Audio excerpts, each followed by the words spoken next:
Hello, family. We want to welcome you to the Wifey and Baby Mama podcast. This is our premiere episode, and we hope that we can come into your living rooms, cars, to your homes, and just talk to you about some issues regarding blended families. I am Sean. I am the wifey of the dynamic duo here. My partner is Shannon. She's the baby mama of the duo.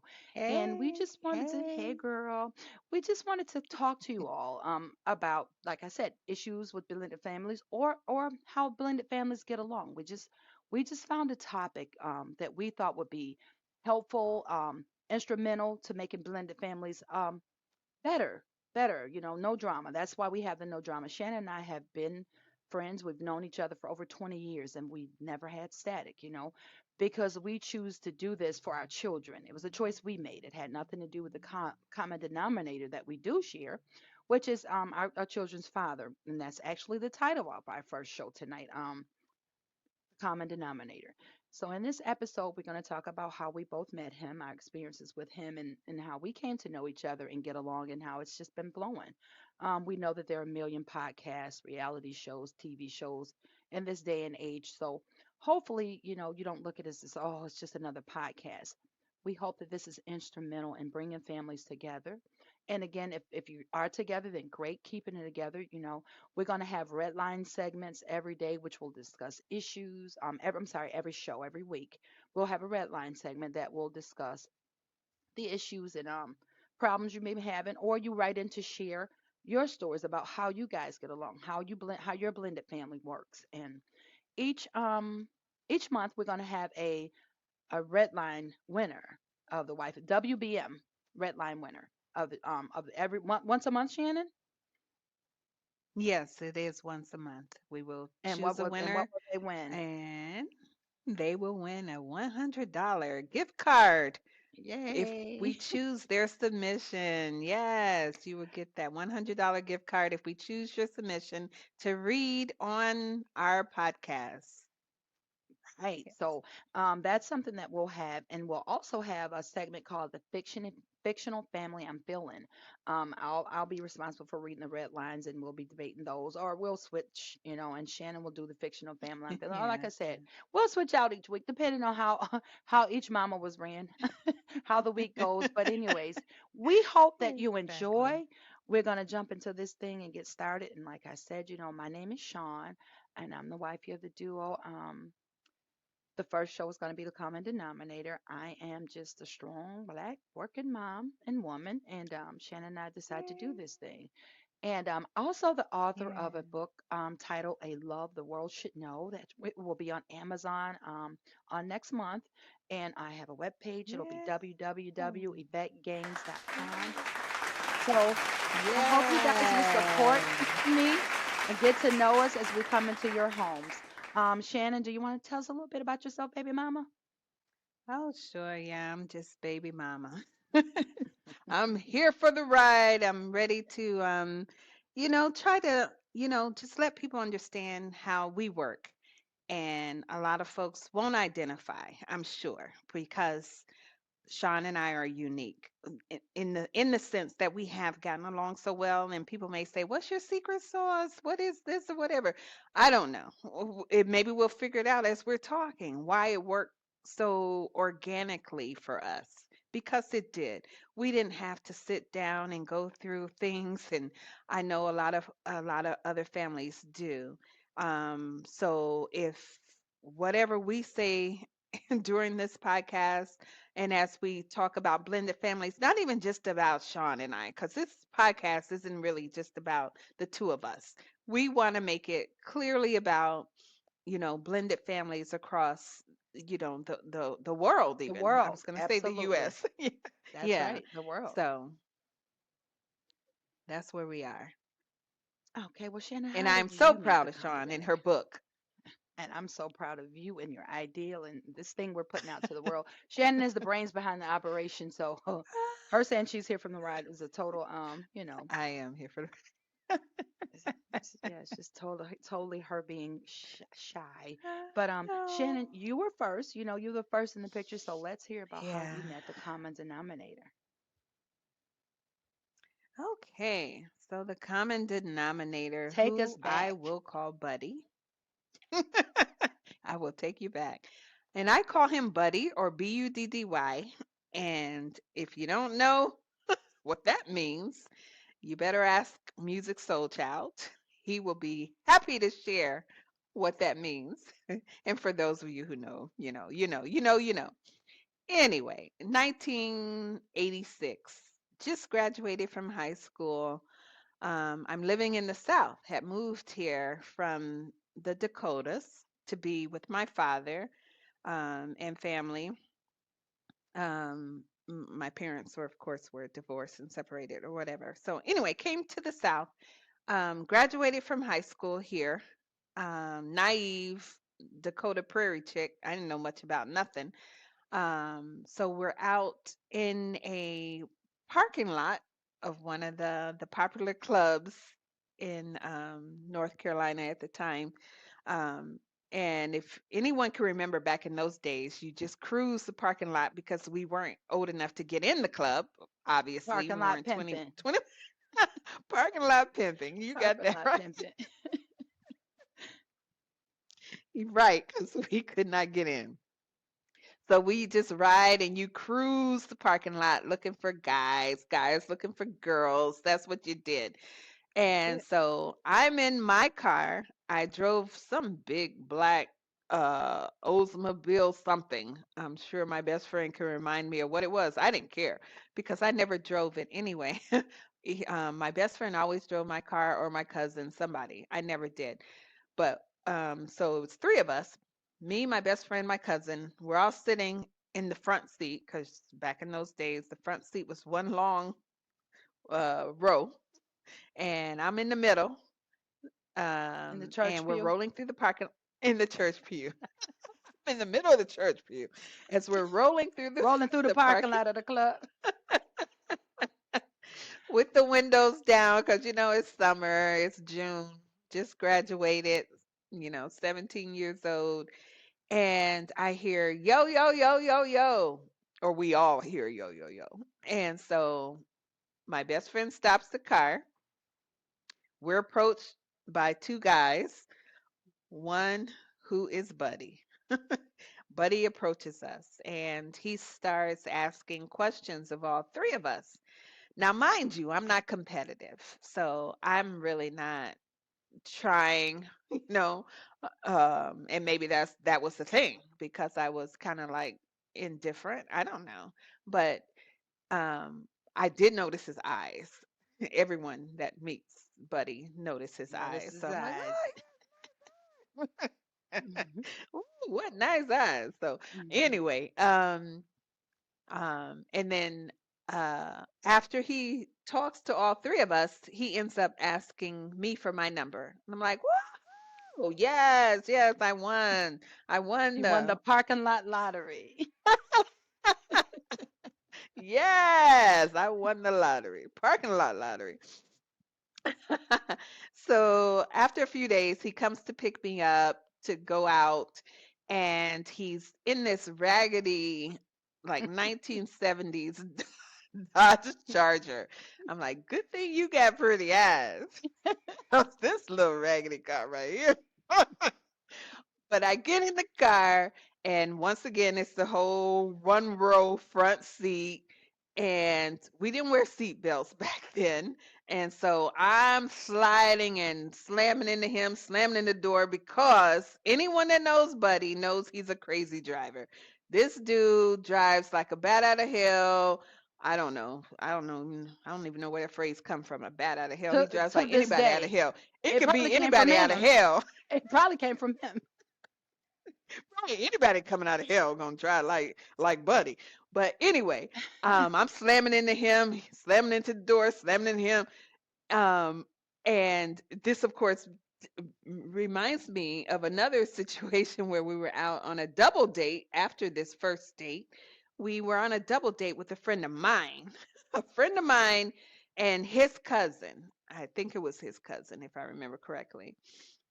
Tried to hook them two up. It didn't work. But anyway, we're flying down the interstate, going to dinner or movies or whatever. It's night, it's dark, whatever. We're flying and buddy's going 195, I don't know, 295, whatever he's going down the highway. And my friend, who is very vocal, tries to chastise him and tell him, "You're going too fast. You need to do better." Blah, whatever she's saying. I'm like, "Girl, you got the wrong one. She Got the didn't know wrong one. Buddy too well. Not at all." So what does he do? Like I said, it's 10 o'clock at night or whatever time is late. He pulls over on the side of the expressway and he tells her to get out. He's like, "If you don't want to ride, get out." Does she get out? Of course not. She can't get out the car because it's 10 o'clock at night and we're on the On the expressway. highway. So on the highway, and I turn to her and I say, "Girl, just shut up and hold on. He gonna get you there. That's one thing. Buddy is not gonna kill you. So relax your nerves. Sean and I are alive today. We are alive, and he gonna We get you are. there a little early. You're gonna get there in Oh one yeah, you piece. gonna get there. You Blood gonna pressure get might there. be a little high, but you will get there. Right, right. So anyway, we dated. I dealt with the crazy driving, and I went off to school. I went to Greensboro to UNCG. That's another thing. So every time he come to see me at school, I want to say he got a ticket every single time. I don't know. I know his license ended up being revoked driving from Charlotte to Greensboro. Oh my Ended up God. getting a revoked license. But somewhere along the lines, I conceived our son, and and You conceived your son, he's and he upgraded his car. oh my gosh, yes, I forgot about the upgrade. Thank you, Sean. Thank you for the upgrade. So yes, he came to pick me up one day in the black Maxima that he ended up taking back to Buffalo. So that's another thing. He was in the South too for a minute, just not long, not long, not long. He was living in the South with his sister, which is how he met me. And then he went back to Buffalo, and Sean will take it up from there from when he went back to Buffalo. But before he went back to Buffalo, he upgraded and he got the Black Maxima. Woo, Lord, everybody loved the Black Maxima. Yes.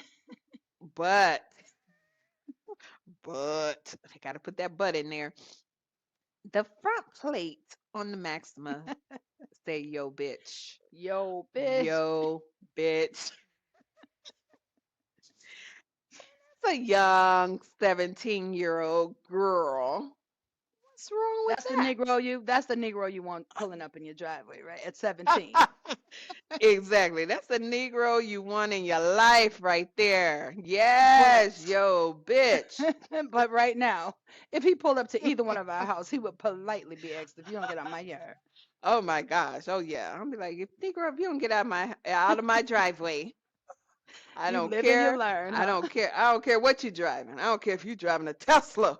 I don't care if you're Yeah. driving, a Maserati with yo bitch on it. You get down to my driveway. Oh, the woes of But being yes. young. Oh yeah, the woes of being young. But yes, so I had my son, the firstborn, and thought I don't know what I thought, but hey, he was still Buddy. Still On to buddy. you, Sean. Well, Buddy moved back to Buffalo, as Shannon said. So she took you back to what, the 1986 Shannon that was? We're going to fast 86. forward to 1994. And I'm standing at the bus stop on my way back to UB, which is the University of Buffalo. I'm in my sophomore year of college. And I see this black Maxima coming down the street. He was international pimping, right, with the Maxima. So I see the black Maxima coming down the street. I'm like, okay, that is a nice car because anything hubby drives, it's gonna be clean. It's gonna be clean right down to Oh the yeah, you got that tires. right. So it was Even that shiny. raggedy 70s, even that raggedy He kept, 70s hey, he kept something. it clean. It was clean. So I'm standing at the bus stop and I see this car and I'm like, it was a December day. It was quite cold, but the sun was out. Sun was shining really bright. The car was shiny, but it was cool. So I see the car and I said, it's a nice car. I mean, I said it like 3 times in my head. And so the light uh, is turning red. And he yells he rolls his window down and goes, "Yo, what's your name?" And I didn't like him approaching me with yo. So I said, "Yo, mama." And he said, "What?" I said, "Your mama." And I turned my back. And when he rolled that window down, I was like, "Oh my God, he is fine. He looked better than the car." But I wasn't gonna let that stop me. I was tough girl. Shannon's the shy girl. I'm the spice of this thing. Shannon's the sugar. I'm You're not right. having it. You're right. I turned my That's back and he right. said, "You're not gonna tell me your name?" I said, "No." He said, "That's cold." I said, "That's life." As soon as the light turned, now he was going straight. He never had a blinker on. As soon as the light turned, he throws his blinker on. He turns left and up into the McDonald's parking lot, which is behind the bus stop. I'm like, "Oh my God!" And he flew up in there so fast, it made me take my razor out and put it in my pants pocket because I said, "I don't care how cute he is. This dude getting cut today if he come over with this craziness." So I ease my razor in my pocket, and he walks up. And when he got out the car, I'm like, "Oh my God, he is fine all the way down." So he walks over in this slow, cool walk he does. And I said, "Lord, please help me slow down my heart." So my heart's beating fast. And he comes over. He said, "So you're not going to tell me your name?" I said, "What do you need to know my name for?" I said, "I just want to know." I said, "Okay, if that'll get you up my face, my name is Sean." He said, "Why you so cold? Why you so mean?" I said, "I'm not mean. I don't know you. So you want to get to know me?" I said, "Not particularly." And I said, "Lord, please let this bus come." I mean, I want the bus to come, but I really don't. But I don't know what to say here. And sure enough, God always answers me. Here comes the bus. I'm like, good. I pick up my bag and he goes, "Where are you going?" I said, "To get on the bus." He said, "You gonna leave me standing here?" I said, "You look like you can handle yourself." He said, "Wow." He sits on the bench and crosses his legs. I'm like, oh, he crosses one leg over the other. And I'm like, this boy is particularly good looking. So when the bus stops, he goes, "Can you just give me 5 minutes?" And I was like, oh, I mean, I wanted him to ask because I'm trying to play tough guy here, but I did not want to stay. So when he asked me, that was my cue. I signaled for the bus to keep going, and I said, "Wait a minute." I said, "Why do you want to get to know me?" He said, "I just want to get to know you." I said, "Why?" "Let me guess, because I'm pretty." He's like, "You all right?" I said, "See, I knew I should have got on my bus. My first instinct told me he was a jerk. I should have kept walking." So I turned my back to him. And I just turned my back to him like I'm just waiting on it. I'm not saying another word. And then a few seconds later, he goes, "You all right now? You need a little more time." When I turned around, he was smiling again. I said, "Oh my God, I'm gonna pass out at this bus stop." He says, "Well," I said, "we can talk." I said, "I already missed my bus." I said, "We can talk for a minute. That'll, get you on your way." He says, "You want to go to McDonald's?" I said, "Why? Do I look hungry?" He's like, "No, but the bus is gone. We can stand out here like two homeless people. We can go inside and eat." I said, "I don't care for McDonald's because we was in the hood. I'm like, I don't patronize this Lord. McDonald's. I don't, yeah, I'm fooling around over here. I mean, I'm from the hood, but I don't just, I don't just hang out in McDonald's and things happen in McDonald's on Bailey. I'm sorry, it's Bailey in Genesee. So, well, Bailey and Delphin too, but definitely happened there. So he says, "I can give you a ride if you trust me." I said, he look all right. He wasn't that. Yeah, I think I can take him. If it got real bad, I think I could take it. So I walk to the car with him and he starts the car. So I take my razor out and I just put it in my hand. He goes, "Are you violent or crazy?" I said, "Neither. Don't start none and won't be none." He just started laughing. He said, "Where you headed?" I said, "I'm headed back to campus." He said, "Campus?" I said, "Yeah, you be." He said, "How old are you?" I said, "19, as good as I want to." I told that lie so fast. I know I said 21. I'm sorry. As good as I want to, I told that lie. Every bit of 19. He goes, "You sure?" I said, "Yeah, I'm 21." He's like, "All right, well, let's go." He takes me back. And surprisingly, Bailey's a really busy street, so he couldn't really drive as fast. I didn't get the crazy driving until a few more dates, so I was blessed on that part. Probably what ran me away. But anyways, we get to my Right. college dorm and we talk a little bit and I said, "Well, how old are you?" He said, "I'm 27." I'm like, "Oh my God," because he didn't look a day over 23. I gave him 23, which is why I lied and said I was 21. But when he said 27, I said, "This dude about to be my daddy." But he was so fine and he didn't look it. So I said, I could probably get away with a couple of days and just be on my way. That was the thought and Yeah. that was the plan. Yeah. Just, see what he about. And sure enough, we talked until the sun went down. And he said, "Well, I'm gonna let you go." I said, "I have finals tomorrow. I'll catch up with you later. Give me your number." I said, "No, I'm not gonna give you my number." I said, "You can give me yours because I'm trying to concentrate on my studies here. I don't got time." He's like, "I just want to be your friend." He gave me his number. I went home for winter break, and when I was at my mom's, I was like, "I'll just call and check on him." I left the number at my dorm. I was devastated. was like, man. And I'm like, you know what? You are 19. You did tell a good little lie, so maybe that's, it's just fate. Sure enough, I go back to my dorm a couple of weeks later, and he was standing outside of my dorm, leaning on his car, and I'm like, oh my God. And my friend is like, is that the guy? I'm like, that's the guy. She's like, well, if you don't want him, give him my number. This boy is 27. He both are our daddies, so we laughed. And then he said, you're a hard girl to find. I said, why? You been looking for me? He said, well, I didn't hear from you. And that day he took me to out for pizza, and we have been dealing ever since. Off and on drama. We've had plenty of it. But baby mama and Wow. I never had any drama. And we dated for 4 years, Yeah. off and on, women, girls, friends. Buddy is a hubby is a mess. But we dated, and we had a daughter, Mhm. and then we were on one of our rough patches. He went away, and Shannon and I just got together and decided we were gonna Yeah. make sure our Yeah. her son and my daughter were gonna be siblings. It was gonna be peaceful, because Mhm. no matter what transpired between him, those children were siblings, and they would always be siblings. And I think that was our connection, Exactly. because we decided to create a bond, and I think that's why it's worked so well all this time. Yeah. Yeah. And I have to say that is gonna be a little I don't know, troublesome for some folks, or they might say, well, what can we learn from you and Sean? Because there are going to be plenty of people that listen to this podcast that have had, so much drama.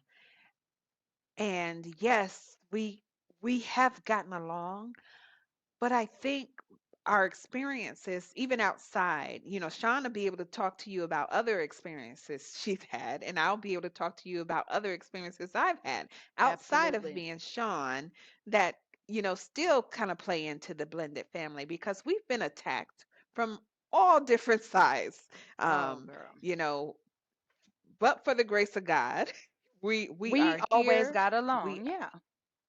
Amen. Amen. And so if there are certain things that you can pick up from us, that's what we're here for. And now we're going to go into this segment of the red line, and that kind of falls into what Shannon was just speaking of. It's things that kind of create situations that are prone for drama, or it's just Exactly. a breeding ground for drama. It's just things. Red lines are just things that you just don't do in relationship, especially when the common denominator is someone else's husband. Whether it be you're the mother of his, he doesn't have any children with you. When a man has a child, he Mhm. has an obligation to that child for the Exactly. duration of that child's life, no matter how many wives he may get or not have. The problem is Oh, yeah. staying in your boundaries to respect that child. So, Right. Shannon, do you want to read our Exactly. red All line right. for this week? Okay, here we go into our red line segment. So today our red line is about baby daddy who talks to the baby mama without the wifey's knowledge. Now, what I take from this, I was never comfortable with it. And I feel like there shouldn't be a situation where the baby daddy is talking to the baby mama without wifey knowing. Um, even if it's not wifey, say he's in another committed relationship and Right. he's not with the baby mama, there's that just causes so much confusion in my mind. I like things clean. I like to draw the lines and know where I stand, and I'm sitting on this side, you're over there. So I don't feel like there should ever be communication Well, I just with that. while we get along, I got to just disagree on the Yeah. point on the red line. I think that there are exceptions to that rule now. Say if that child Yeah. is injured or hurt, I Yeah. don't need Yeah. my husband's baby mama tracking me down to say, hey, he's at the hospital. Could you tell? No, you call him yourself. That's important. That's something that needs to go straight past me. Yeah. That's something he You're should be right. saying. Hey, You're right. Shannon called. Jay's hurt. The baby's hurt. I'm on my way. Okay, that's Yeah. that. Yeah. I'm not gonna be. Oh, Yeah. where are you? why she didn't call me? And you're gonna have those wives who will do that. And guess what? You're creating drama in your own home for no reason. You That's gotta have true. you gotta have sense and sensibility when it comes to those things too. Now, That's also, if true. the child is stranded, if that child, the father lives in San Diego, and the son or daughter's in San Diego visiting, they're stranded at the airport. The wife, the baby mama shouldn't have to call the wife and be like, "Would it be okay if he goes and get his child?" Like it's Yeah. exceptions to the Yeah. rules. You know what I mean? But There we there as there adults, are. yeah, we as adults know Mhm. when we're being messy, and maybe you don't. And that's what we're here for. Yeah. That's Yeah. what we're going to Yeah. do, these red lines, and give the public opinion on how you know Eh, how these things can be, and where you can write into. And Shannon, would you let them know where they can drop their red line Yeah. submissions? Yeah, but before that though, one point you did make, Sean, about if your child breaks an arm or whatever.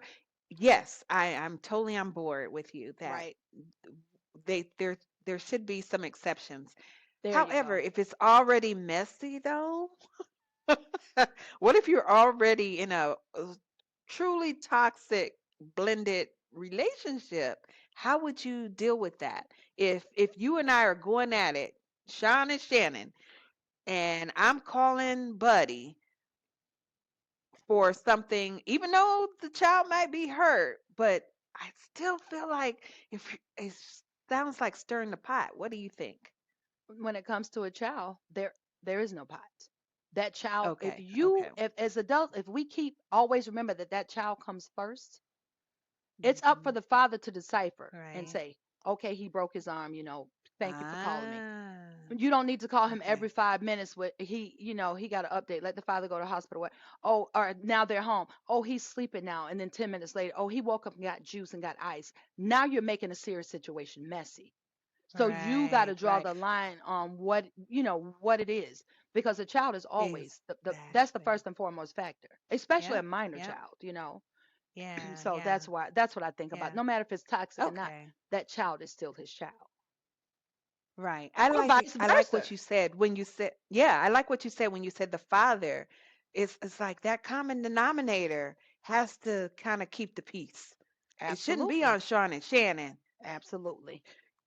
even though Sean Absolutely. and Shannon have done this on their own, Right. But in a that's perfect not always world, the case though. We it's know not that always the case. Yeah, what we have yeah. is not uncommon, but it's more common for the messy scenarios. And that's what we're hoping to eliminate Right. and give some pointers to, and maybe troubleshoot some of those things. That's what we're here for. Exactly. Exactly. Yep, yep. All right. So on to what Sean was alluding to before I interrupted you. Sorry, sweetie. But No. the red lines, we are going to accept submissions um, each week, or however you want to submit them. But each month we're going to pick one winner um, out of the red line submission. Like for example, this week our red line was baby daddy shouldn't be talking to baby mama without wifey knowledge. So anybody else in a blended family that have any other type of red line situations that they feel they shouldn't cross, submit them to us and submit them to wifey and baby mama at gmail.com. Wifey and baby mama at gmail.com. And if we choose your submission to read on our podcast every third Thursday of the month, because we're only going to do one a month, but if your submission is read the third Thursday of each month, you will win $100. Yay! Yes. So please submit your red line submissions and win your $100 gift card. It'll be a gift card And that we we'll do will that submit once a to month. you And we once a guys want month. you to Yes, submit them, because we want, like I said, we this is an idea. This is something we came up with, but it's to involve everyone. So please submit them, because we want to read them yeah, and we want to see what everyone else is going through and see if we can be of any assistance. So we will now move exactly. into the. Go ahead, Shannon. I'm sorry. No, I was going to say, because our red lines may not be your red lines. Absolutely. Sean and I, we got so many red lines, and you may come with us come to us and say, "Nah, we got something harder than that." So we're So ready. we We're want to ready hear that. for it. Yep, we're here to discuss and and hash it out, hammer it out however we need to. Yes, And now we're gonna yes. move to the fictional family I'm feeling. Shannon, tell us about it. Ah, fictional family I'm feeling. Yes. So the fictional family I'm feeling this week. The family is called the Upshaws. They are a fictional family on Netflix. It's a franchise starring Mike Epps, Kim Fields, and Wanda Sykes. Now, Kim Fields is wifey. Mike Epps obviously is baby daddy. Wanda Sykes is the sister. She is Kim Fields' sister. So baby mama, I'm not sure of her name, um, but there are quite a few baby mamas in the show actually. But the one episode I'm going to talk about today that really spoke to me was an episode where Kim Fields, as wifey, went to get her hair done, and the baby mama of the oldest child just happens to be a hairdresser. And wifey Kim Fields needed her hair done, and there was only one place she could go in the whole state of Indiana. Um, she had to go to baby mama to get her hair done. So she goes to get her hair done, and as she sits in the chair, she turns to baby mama and she says, "I need an apology." And baby mama turns to her and she says, "For what?" "You need an apology because I had a child by your husband, who I didn't know was your husband because he didn't say he was married. Or do you need a apology because I decided to keep my child and not abort it? Or do you need an apology because I asked the father, your husband, to be a father to this child that he created? Tell me, what do you need an apology for?" And wifey turns to her and she says, "Just do my hair," with such resignation and such, you know, um, I don't know, just I don't know if it was defeat. I don't know if you want to call it that, but it just resonated with me and it spoke to me, and then it just let me know that what she was saying when she said, "Just do my hair," just that one sentence let me know that she was truly saying, "We're here. We're in this. You're Yeah. baby mama. I'm Mhm. wifey. We have these children with this man. And Just we do have my to hair. We exist. if we're gonna exist. Yeah, we are gonna Just exist." do my hair means we are going to exist in this thing. Mm, You have your role and I have mine. That's it. Just do my yeah. hair. That one line speaks volumes. Exactly. Yep, yep. So that is the fictional family I am feeling this week. And we'll Okay. we'll have another one for next week. Yep, we'll do those every week. Shannon and I will be bringing those to you. And we have come to the conclusion of our first episode of our podcast. We want to thank you for Yay. joining us. Yes, we Thank want to you thank you for so joining us. much, We hope that you everyone. would take this ride with us. Yes. And on next Yay. week, we're gonna broadcast every Thursday at 7:30 p.m. We hope that you come into our into our show. We hope that you share with us and that you take something from it. And we look forward to seeing you. And this is our first episode, so forgive our nervousness, Yes. forgive our jitters, but we will be bringing some real life issues, and we hope that you are here to share that with us. Until Yes. next Thursday, take it easy. Until next time, thank you all so much for joining us. Love you all. Until next week. Bye. I'm wavy, baby mama.